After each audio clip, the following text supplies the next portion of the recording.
এই চত্বরটার নাম নানক চত্বর হিসেবে পরিচিত ছিল এবং অফিসিয়াল এর আগের স্বৈরাচারী সরকারের বিশাল এক সেনাপতি, শেখ হাসিনার বিশাল এক সেনাপতি জাহাঙ্গীর কবির নানক অনেক জায়গা এখানে দখল করেছে। এর ভেতরে সে এই চত্বরটা তার নিজের নামে নামকরণ করে। 5ই আগস্টের পর সেটা সকল চিহ্ন জুলাই সৈনিকরা মুছে দেয়, কিন্তু তারপর এখানে আর কোনো নামকরণ ছিল। রেসিডেন্সিয়াল মডেল স্কুল এখানেই পাঠ দেন আমাদের সবার ভালোবাসা, যার স্মৃতিচারণও আজকে আমরা করছি, শহীদ ফারহান ফায়াজ।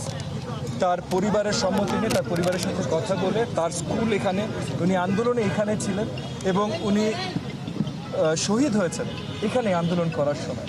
তাই আমরা চিন্তা করলাম যে এই চত্বরের যেহেতু নামকরণের আগে ছিল এবং স্বৈরাচারীর নামে ছিল, সেটার বদল আনতে হবে। সবচেয়ে উত্তম হয় কার নাম দেয়া, এইখানে যারা যিনি শহীদ হয়েছেন এখানে আন্দোলন করে, তার নামকরণই তাহলে সবচেয়ে উত্তম হয়। সেই হিসেবে আজকে আমরা নতুন করে এই চত্বরের নাম শহীদ ফারহান ফায়াজ চত্বর নামকরণ করলাম।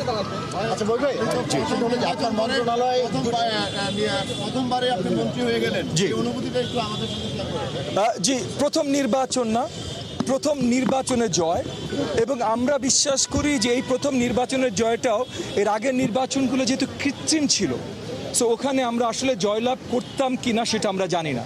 আমরা বিশ্বাস করি যে এর আগে যে দুটো নির্বাচনে আমি অংশগ্রহণ করেছিলাম, সেই দুটো নির্বাচনে জনগণের ভালোবাসা পেয়েছিলাম, হয়তো জয়লাভ করার কথা ছিল, কিন্তু কৃত্রিমভাবে আমাদেরকে হারানো হয়। তো সেই হিসেবে আমি এইবার যদিও অফিসিয়ালি প্রথমবার বিজয়ী হয়েছি আপনার সংসদীয় নির্বাচনে, কিন্তু আমি ধরে নিচ্ছি আগেও হয়তো আমাদের ডিউ ছিল।